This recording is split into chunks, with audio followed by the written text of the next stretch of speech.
¿Cómo están? Nos da gusto saludarles y les damos la bienvenida a nuestro devocional de miércoles de la Iglesia Bautista Peniel, a todos los que nos están acompañando. Que el Señor les esté bendiciendo abundantemente y pues gracias por estar con nosotros aquí tomando este tiempo de devocional. Vamos a orar, vamos a poner este tiempo en las manos del Señor y oramos juntos. Señor, te alabamos, te exaltamos porque no hay Dios tan grande y tan maravilloso como tú que haya hecho las obras y las maravillas como tú, Señor. Bendito Padre, queremos pedirte perdón por nuestras faltas y nuestros pecados. Y rogamos, Señor eterno, que en el nombre precioso de nuestro Señor Jesucristo, tú nos perdones, Señor, y nos limpies de toda maldad. Agradecemos el cuidado que tienes para con todos nosotros, Señor eterno.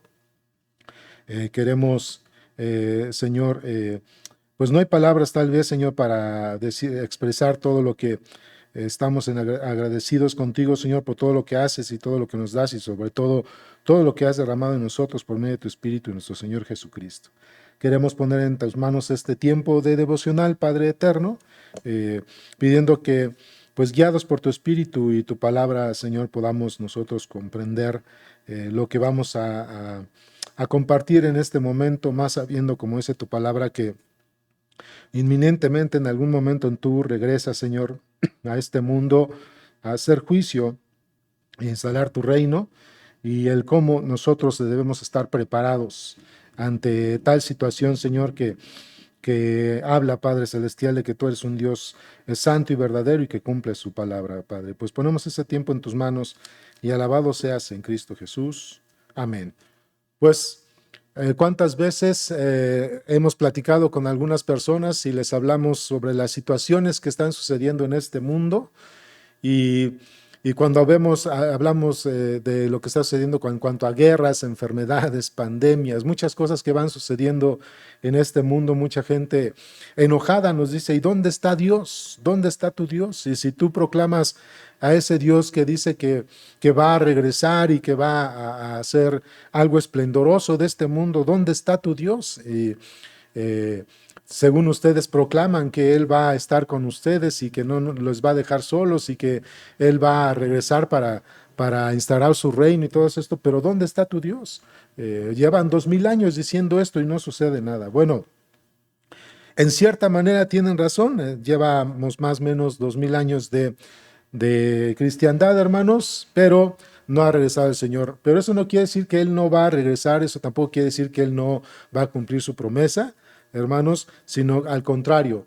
De alguna manera nosotros sabemos que el Señor aún no viene porque Él en su gracia y en su misericordia espera y da este tiempo para que el mundo se arrepienta. Fíjense, vayan conmigo ahí a la segunda epístola de Pedro capítulo 3, segunda de Pedro 3, versículos 9 al 14. Vamos a leer segunda epístola de Pedro, capítulo 3, y vamos a leer de los versículos del 9 al 14. ¿Sí? Versículos del 9 al 14. Dice el texto, el Señor no retarda su promesa, según algunos la tienen por tardanza, sino que es paciente para con nosotros, no queriendo que ninguno perezca, sino que todos procedan al arrepentimiento. Pero el día del Señor vendrá como ladrón en la noche, en lo cual los cielos pasarán con gran estruendo, y los elementos ardiendo serán deshechos, y la tierra y las obras que en ella hay serán quemadas. Puesto que todas estas cosas han de ser deshechas, ¿cómo no debíais vosotros andar en santa y piadosa manera de vivir, esperando y apresurándoos para la venida del día de Dios, en el cual los cielos, encendiéndose, serán deshechos y los elementos siendo quemados se fundirán? Pero nosotros esperamos, según sus promesas, cielo nuevo y tierra nueva, en la cual mora su justicia. Por lo cual, oh amados, estando en espera de estas cosas, procurad con diligencia ser hallados por él sin mancha, irreprensibles, en paz. Entonces, hermanos, esta carta el apóstol Pedro se la escribió a los creyentes de su tiempo, sobre todo la mayoría de ellos eran judíos que se habían convertido al cristianismo y estaban dispersos en todo lo que era el imperio romano, lo que se llamaba el mundo conocido. Eso se le llamaba la dispersión. Entonces el apóstol Pedro le escribe, perdón, a los creyentes de la dispersión para hablarles de la gracia de Dios y para hablarles precisamente de que Dios al final siendo un Dios santo, justo y verdadero, iba a cumplir sus promesas y su palabra de que Él vendría de nuevo y instauraría su reino, ¿sí? En el cual precisamente iba a estar caracterizado por la paz, la justicia que el Señor Jesucristo traería a este mundo. Entonces, los creyentes del tiempo de Pedro estaban siendo perseguidos y al ser perseguidos precisamente se les señalaba de esto. ¿Dónde está tu Dios? ¿Dónde está tu Salvador? ¿Dónde está tu Rey? ¿Dónde está ese reino esplendoroso, lleno de paz? En el cual ustedes se les prometió. Y la gente, por supuesto, que vivió en los tiempos del apóstol Pedro, pues no alcanzó a ver el regreso del Señor, pero sí queda una situación, queda el registro de la palabra del Señor, es decir, aquí en estas partes del apóstol Pedro, donde él asegura que el Señor va a venir, que él va a cumplir su promesa, y por supuesto las personas que vivieron y leyeron este texto o escucharon este texto del apóstol Pedro, murieron sin haber visto la venida del Señor, pero murieron con fe, sabiendo que Dios, hermanos, cumpliría su promesa y por supuesto Dios cumpliría su palabra. Ciertamente, aunque nosotros estemos ataviados, hermanos, de todo lo que va sucediendo en este mundo y todo lo que no, pues todo lo que estamos padeciendo, sufriendo y teniendo que enfrentar en este mundo, a veces podría surgir la pregunta, y Señor, ¿hasta cuándo o en qué momento sería aquel en el cual tú regresarás e instalarás tu reino, en donde dice tu palabra que será un reino de justicia y de paz? Pues hermanos, justo como dice el apóstol Pedro, hermanos, el Señor no retarda su venida, pero aunque el Señor no retarda su venida, nosotros, hermanos, tenemos que confiar, hermanos, en el propósito de Dios. Fíjense, dice el versículo 9 de segunda de Pedro 3, dice, el Señor no retarda su promesa, según algunos la tienen por tardanza, sino que es paciente para con nosotros, no queriendo que ninguno perezca, sino que todos procedan al arrepentimiento. Entonces, hermanos, ¿por qué es que el Señor aún ha tardado en venir? Pues porque en su gracia y en su misericordia, Dios sabe que el mundo y su maldad están elevados, hermanos, de tal manera que Dios en su gracia y en su misericordia, lo que está esperando es que el mundo llegue al arrepentimiento, que la mayoría de las personas encuentren el reconocimiento de su pecado y que se arrepientan y conozcan a Jesús, el Señor,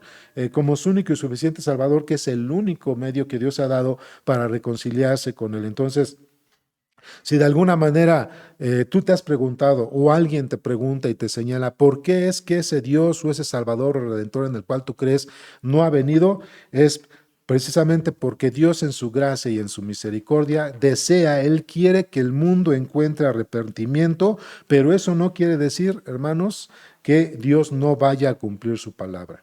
Eso no quiere decir que Dios no vaya a cumplir su palabra. Entonces, hermanos, eso es algo importante. Dios no retarda, es decir, no quiere decir que Dios no lo vaya a hacer. El regreso del Señor va a ser inminente, hermanos, pero lo está haciendo con un enorme propósito y es llevar al mundo al arrepentimiento. Eso no quiere decir que no vaya a cumplir su palabra. Su palabra es eterna, hermanos, y Él la va a cumplir, pero nosotros tenemos que tanto confiar como animar a otras personas en que, si esa es la duda que tienen, pues tenemos que animarlos con esta gran verdad. Dios ha tardado en venir, probablemente, pero porque Él desea que el mundo encuentre arrepentimiento. Entonces, sigue diciendo el texto en el versículo 10, pero el día del Señor vendrá como ladrón en la noche, en lo cual los cielos pasarán con gran estruendo y los elementos ardiendo serán deshechos y la tierra y las obras que en ella hay serán quemadas, ¿verdad? Entonces, aquí está diciendo el apóstol Pedro que va a haber una renovación de todas las cosas, puesto que este mundo en el cual vivimos, vamos a llamarle así en este orden presente, representa precisamente el pecado, representa la maldad. Dios va a renovar todas las cosas. Aquí, hermanos, lo podemos ver de alguna manera. Aquí dice, si lo vemos literal, dice que esta tierra va a ser consumida, bueno, pasará por un estruendo, va a quedar ardiendo, las obras de esta creación van a consumirse por el ardor del fuego. Algunos piensan que no es literal, algunos piensan que nada más es un lenguaje literario para hablar del tremendo juicio que se va a vivir. Algunos tienen, hermanos, la postura de que esto efectivamente va a suceder de una manera literal, donde el cielo y la tierra se fundirán, pero vaya, sea que esto sea un lenguaje literario solamente para ilustrar el tremendo juicio de Dios, o que literalmente vaya, hermanos, a suceder, al final la realidad es que Dios tiene planeado, hermanos, renovar todas las cosas, y en la renovación de todas las cosas a nosotros nos espera, hermanos, un reino de paz y justicia delante de nuestro Dios. Pero para esto nosotros, hermanos, tenemos que prepararnos. Leo desde el versículo 10 de nuevo, dice, pero el día del Señor vendrá como ladrón en la noche, en lo cual los cielos pasarán con gran estruendo, y los elementos ardiendo serán deshechos, y la tierra y las obras que en ellas hay serán quemadas. Puesto que estas cosas han de ser deshechas, ¿cómo no debéis vosotros andar en santa y piadosa manera de vivir, esperando y apresurándolos para la venida del día de Dios, en el cual los cielos encendiéndose serán deshechos y los elementos siendo quemados se fundirán? Entonces aquí hay, hermanos, una advertencia, un apercibimiento. Si nosotros ya conocemos, amados hermanos, que Dios va a actuar de esta forma en juicio para renovar su creación, para acabar con el pecado del mundo, no la aniquilación de la gente o de las almas, pero sí para acabar con el pecado del mundo. Debido a que esto va a suceder, no deberíamos nosotros entonces, teniendo conocimiento de Él y de su palabra, comportarnos y llevar una vida que sea agradable a Él. Nosotros, al recordar, hermanos, que que la venida del Señor es inminente y que traerá juicio a este mundo, hermanos, nosotros debemos vivir de una manera decorosa y agradable delante de Él. No es la primera vez en las Escrituras, hermanos, que sobre todo en el Nuevo Testamento se habla de esta situación. Fíjense, el propio Señor Jesucristo, antes de ir a la cruz, enseñó esto. Vayan conmigo a Mateo capítulo 24. Mateo 24, dice del versículo 29 al 31. Mateo 24, 29 al 31. Observen y pongan atención en este punto. El Señor Jesucristo dijo: inmediatamente después de la tribulación de aquellos días, el sol se oscurecerá, y la luna no dará su resplandor, y las estrellas caerán del cielo, y las potencias de los cielos serán conmovidas. Entonces aparecerá la señal del Hijo del Hombre en el cielo, y entonces lamentarán todas las tribus de la tierra, y verán al Hijo del Hombre viniendo sobre las nubes del cielo con poder y gran gloria. Y dice el texto: y enviará a sus ángeles con gran voz de trompeta, y juntará a sus escogidos de los cuatro vientos, desde un extremo del cielo hasta el otro. Entonces, hermanos, no es la primera vez que se habla de esta situación de la segunda venida del Señor, pero también el propósito con el cual viene, que es, perdón, juzgar a las naciones, juzgar el pecado de este mundo, la incredulidad del pueblo de Israel.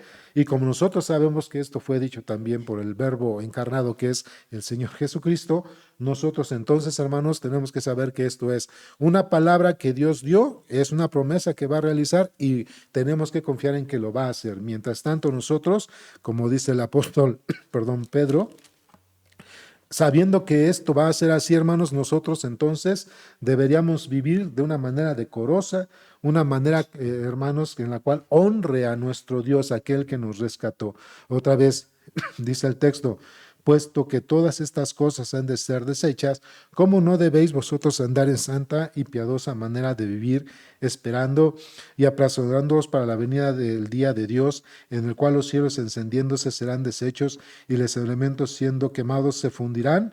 Entonces, hermanos, el juicio de Dios es, hermanos, una razón de peso para que vivamos en santidad y en una devoción genuina ante Dios.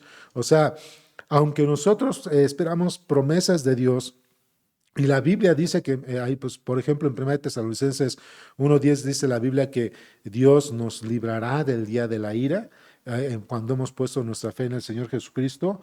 Eso, hermanos, no nos da licencia para pecar, sino al contrario, eso nos llama a que nosotros vivamos de tal manera que seamos agradables a Dios, porque nosotros hemos sido puestos en este mundo para manifestar la vida de Dios en nosotros, y así impactar al mundo con la conducta y con la manera de vivir que nosotros tenemos, donde, por supuesto, vivimos de acuerdo a la palabra de Dios, pero además adoramos al único verdadero Dios, no como este mundo que está lleno de idolatría, hermanos, y de maldad. Entonces, el juicio de Dios, hermanos, para los creyentes debe ser una razón de mucho peso para que vivamos en santidad y en una devoción genuina ante Él. Es importante que nosotros reparemos en esto. ¿Cuál es la manera, hermano, hermana, en la cual tú estás viviendo cuando profesas tu caminar en Cristo? ¿Realmente tu vida está reflejando la vida de Dios o la vida de Cristo? Hablando de esto es, el conocimiento de Dios en tu vida se manifiesta hacia los demás de tal manera que tu luz impacta la oscuridad de este mundo. ¿Cuál es tu manera de vivir? Eh, ¿Recuerdas o sabes que Dios va a venir a renovar este mundo y que todos los que estamos confiando en Cristo, la promesa es que estaremos allí en esa renovación, en ese mundo justo, hermanos? Si esto es así, ¿por qué no responder al Señor de la manera en que Él quiere que correspondamos? Y es precisamente teniendo una vida santa y agradable delante de Él. Dice el texto, si van conmigo también, entonces, hermanos, aquí regreso a Mateo 24, allá en Mateo 24. Pero ahora vamos a leer de los versículos 29 al 30, Mateo 24, vamos a leer desde el versículo 32, dice, desde la higuera aprender la parábola, cuando ya su rama está tierna y brotan las hojas, sabéis que el verano está cerca. Así también vosotros, cuando veáis todas estas cosas, conoced que está cerca a las puertas. De cierto os digo que no pasará esta generación hasta que todo esto acontezca.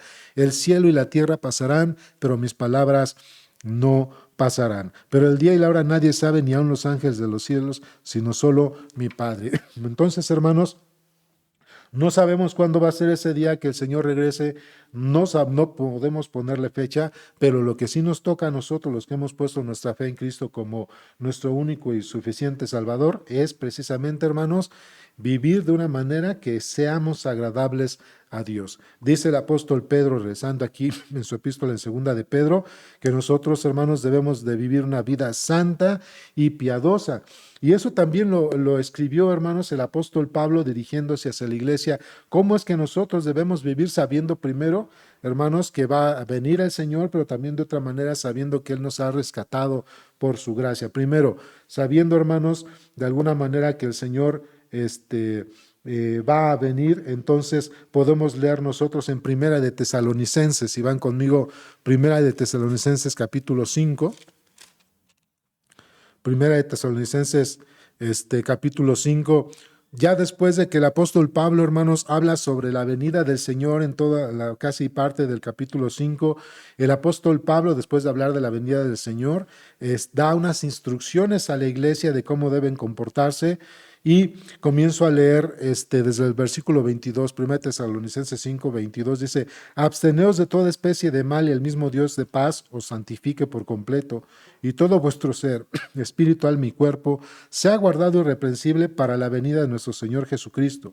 Fiel es el que os llama, el cual también lo hará. Entonces, como sabemos que el Señor va a regresar, el texto es muy claro, dice que nosotros debemos con todo nuestro ser esperar al Señor y ser guardados de una manera que el Señor nos encuentre irreprensibles, que no nos señale de estar viviendo una vida pecaminosa, una vida laxa, una vida que no le agrada, sino una vida que está precisamente exaltando y glorificando su nombre por medio de su conducta y por medio de la proclamación del Evangelio. Esto es, después de que el apóstol Pablo habla de la venida del Señor, ¿verdad? Habla del arrebatamiento de la iglesia, habla de la venida del Señor y da instrucciones a la iglesia de cómo debe comportarse. Entonces nosotros, hermanos, debemos esperar la promesa eterna de salvación, procurando ser encontrados irreprensibles delante de Dios, ¿no? Repito esta parte. Nosotros debemos, hermanos, esperar la promesa de eterna salvación, procurando ser encontrados irreprensibles ante Dios, según nos dicta o nos muestra las Escrituras. Entonces, el apóstol Pablo le escribe esto a los tesalonicenses, en cuanto a, hablando después del arrebatamiento de la iglesia y la venida del Señor, estas instrucciones ser encontrados irreprensibles, pero cuando le escribe a Tito, también muestra ahora, no en cuanto a la venida del Señor de alguna manera, pero sí en cuanto al propósito en el cual Dios nos rescató de este mundo. Y dice Tito, dice la Escritura, versículo 11, porque la gracia de Dios se ha manifestado para salvación a todos los hombres, enseñándonos que, renunciando a la impiedad y a los deseos mundanos, vivamos en este siglo sobria, justa y piadosamente, aguardando la esperanza bienaventurada y la manifestación gloriosa de nuestro gran Dios y Salvador Jesucristo, quien se dio a sí mismo por nosotros para redimirnos de toda iniquidad y purificar para sí un pueblo santo, propio, celoso de buenas obras. Entonces, hermanos, ya sea que porque esperamos la venida del Señor Jesucristo, pero también porque nosotros sabemos que hemos sido redimidos y rescatados por el sacrificio de Cristo, es que nosotros debemos ser encontrados por Él ¿verdad? O procurar ser encontrados por Él de una manera que sea agradable delante de sus ojos. Dios, hermanos, no nos tiene para juicio, sino para salvación según su promesa. Vean, el versículo 13 y 14 dice, pero nosotros esperamos según sus promesas cielos nuevos y tierra nueva, en los cuales mora la justicia. Por lo cual, amados, estando en espera de estas cosas, procurad con diligencia ser hallados por Él, sin mancha e irreprensibles, en paz. Entonces, hermanos, en esta parte nosotros, el apóstol Pablo, por una parte anima, pero por otra parte también, hermanos, exhorta. Nos anima a que Dios cumplirá su promesa. Dios efectivamente y de una manera inminente va a regresar a este mundo, instaurar su reino, pero también, hermanos, nos dice que para nosotros, los que hemos puesto nuestra fe en Cristo como único y suficiente Salvador, para nosotros es esa promesa en la cual nosotros seremos trasladados o viviremos en ese cielo o tierra nueva donde mora la justicia, donde estaremos viendo, hermanos, y sirviendo al Señor por siempre según las Escrituras. Por eso es que Dios nos ha prometido en este nuevo orden estar con Él, alabarle por siempre, y entonces se va a caracterizar por un reino de paz y de justicia. Dios espera, hermanos, de nosotros, todos los que hemos puesto nuestra fe en Él, que estemos expectantes y anhelantes a su venida. Cuando estamos expectantes, hermanos, precisamente es como estar vigilantes. Cristo viene pronto, es cuando decían los marineros cuando estaban en alta mar y estaban buscando ya tocar tierra y veían por lejos un montículo de tierra, decían tierra a la vista, estaban expectantes, vigilantes de encontrar la tierra. Así de esa manera nosotros, hermanos, tenemos que estar como esos marineros que están buscando tocar tierra. Nosotros tenemos que estar expectantes y vigilantes para el momento en que el Señor venga, hermanos, por su iglesia, pero dentro de eso nosotros debemos procurar que nosotros estemos viviendo de una manera que sea agradable delante de Él, que es justa y piadosamente. Eso es expectantes, anhelantes.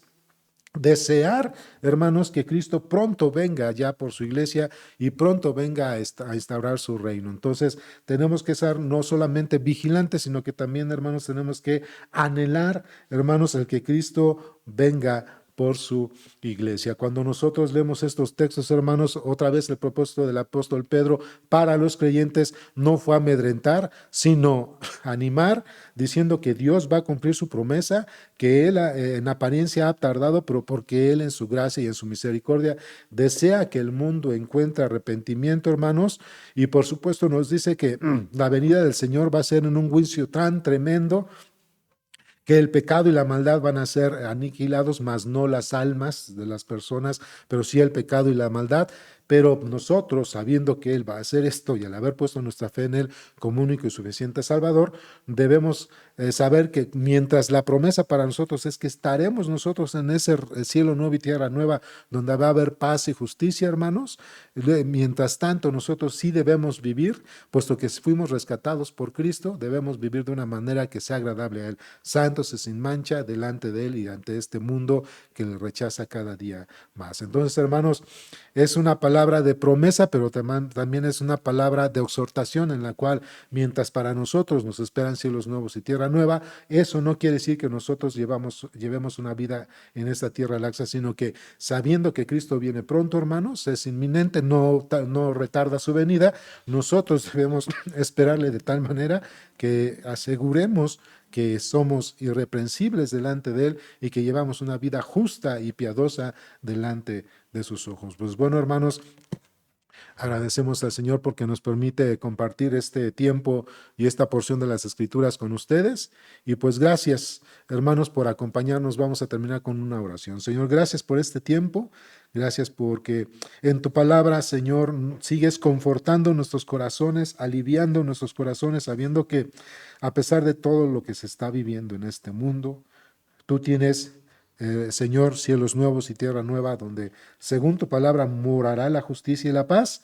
Y esta promesa es para todos aquellos que hemos puesto nuestra fe en Cristo como único y suficiente Salvador.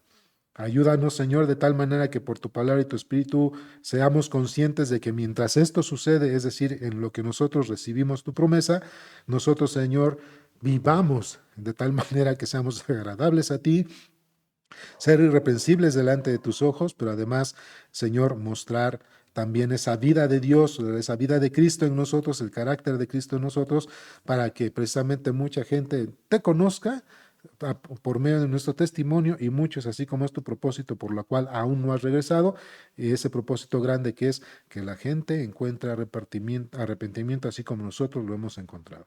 Pues gracias, Señor, por tu palabra, y a ti sea toda la gloria, la honra y la alabanza en Cristo Jesús. Amén.